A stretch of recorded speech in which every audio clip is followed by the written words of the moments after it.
Hey guys, welcome back to Sanjog's Bibliophilia. I am Sanjog and today I am going to review the book Charlie and the Chocolate Factory by Roald Dahl. As many of you know, Roald Dahl is one of my favorite authors of whom many books I have reviewed. Did you know Charlie and the Chocolate Factory was inspired from his very life? You see, when he was young, Cadbury had an initiative where they would give 9 or 10 chocolate bars of different and new flavors to children so that they could taste it and tell them anything for the feedback.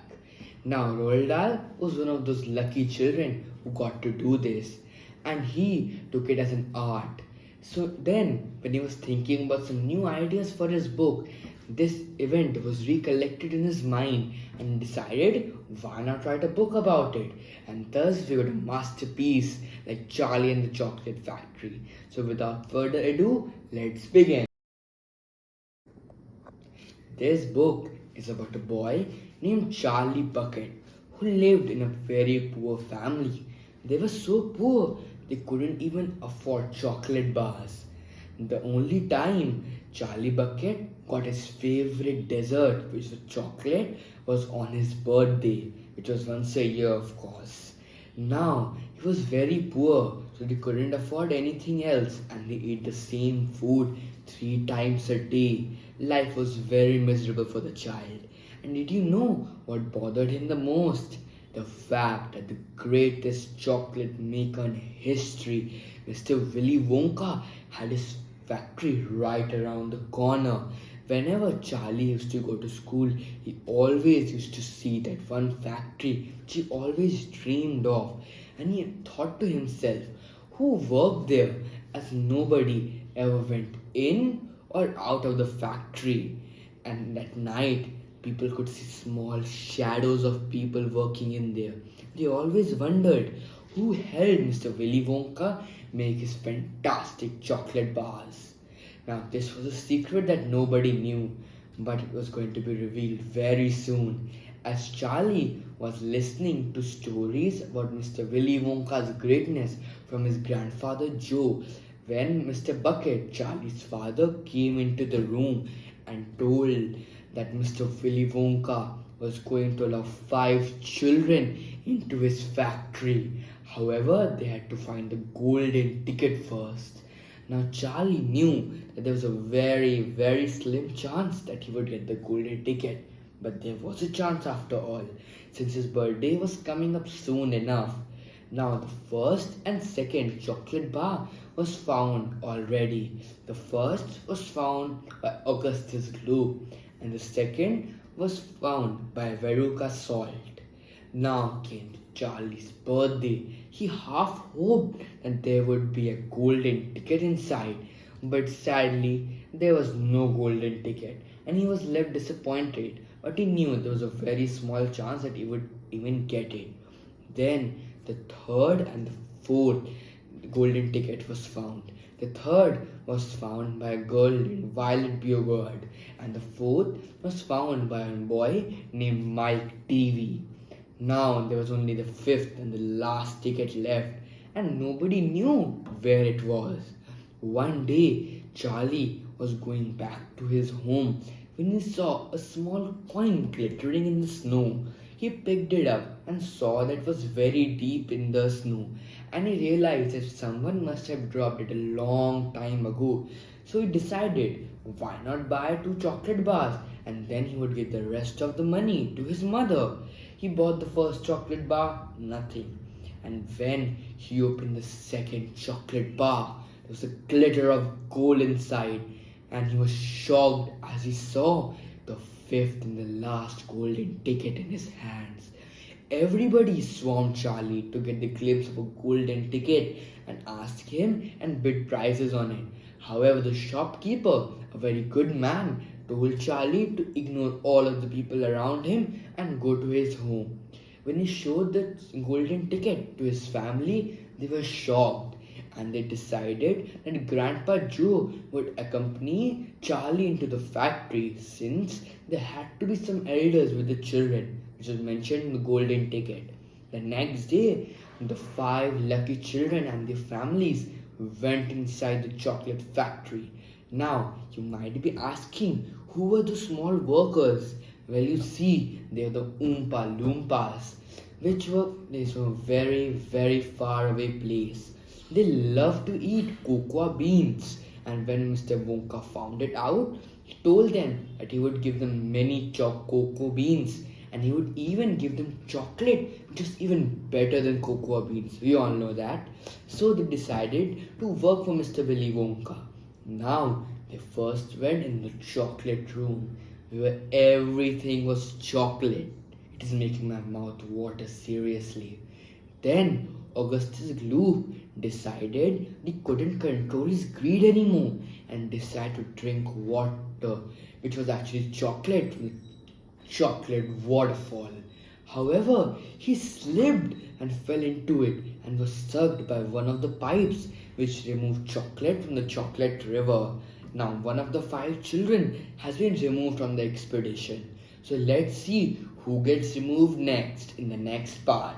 Now, Augustus Gloop was out of the equation, and of the five children which initially entered the factory, only four remained: Charlie Bucket, Violet Beauregard, Veruca Salt, and Mike TV. They then went to the inventing room when Willy Wonka made his fantastic chocolates. There, they saw a curious piece of bubble gum. They were very eager to try it. However, Willy Wonka warned them that it had still many side effects. However, Violet Beauregard was addicted to eating gum, paid no heed to the wise man's warning, and decided to eat it and become the first person to ever try a bubble gum which gave the flavor of a three-course meal. Then she popped it into her mouth and started eating it. And to everyone's surprise, it was going quite flawlessly. However, when they reached the third part of the three-course meal, the blueberry and raspberry dessert, it all went down the drain. She suddenly started inflating and floating upwards like a balloon. She also became purple, and she was going to go very, very up since the roof was quite high.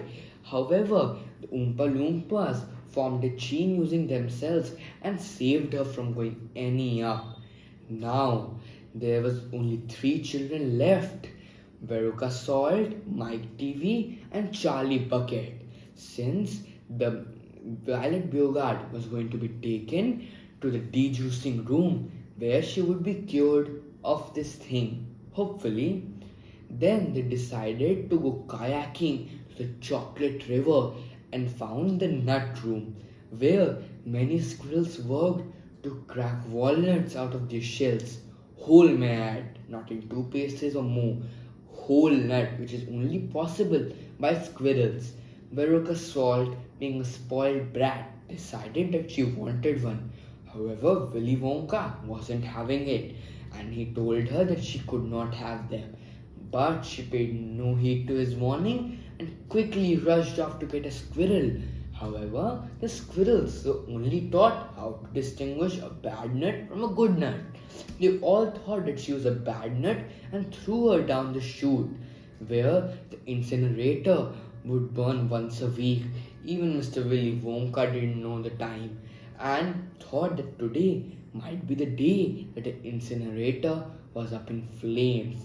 Hearing this, Veruca's family decided to go and help her. However, they too were thrown inside the chute. The Oompa Loompas quickly hurried off to make sure that the Veruca Salt's family hadn't lost their lives while burning.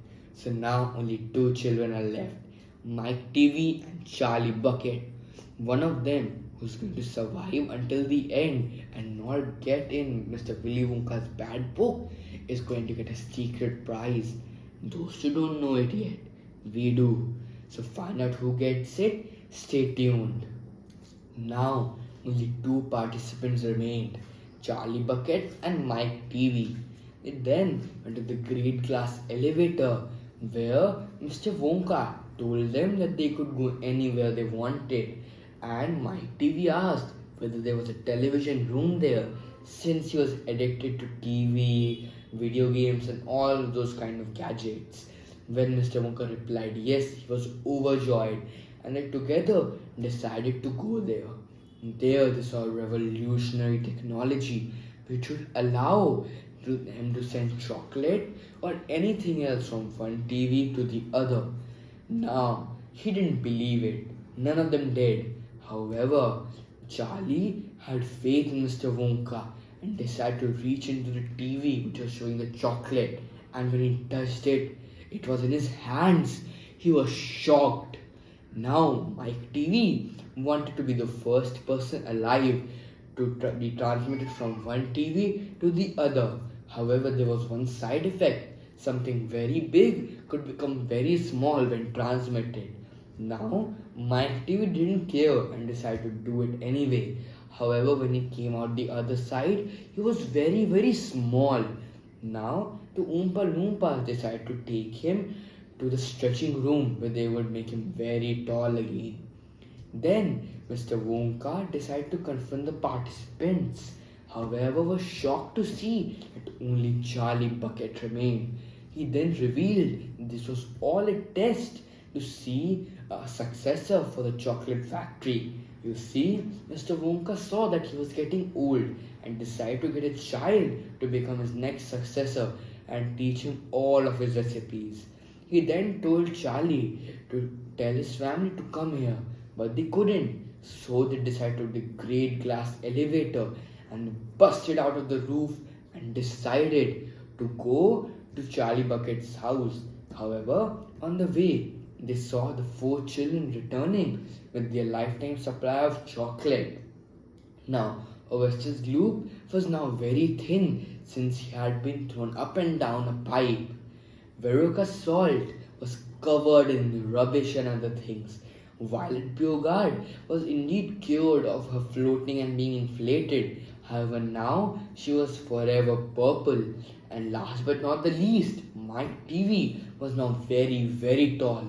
And mused to himself, Charlie thought that now everyone would want that Mike TV in their NBA team. Now, while going to Charlie Bucket's house, Mr. Wonka revealed that he would need his entire family to stay in the chocolate factory forever. Then, when they picked up his whole family, they decided to go up. However, Mr. Wonka revealed that they need to go very, very up so that they could bust a hole in the roof of the factory again. However, they made one miscalculation. And what happened? To know that, you must watch the next storybook in the series, The Great Glass Elevator. You're gonna get the review soon enough. So without further ado, thank you for watching the review.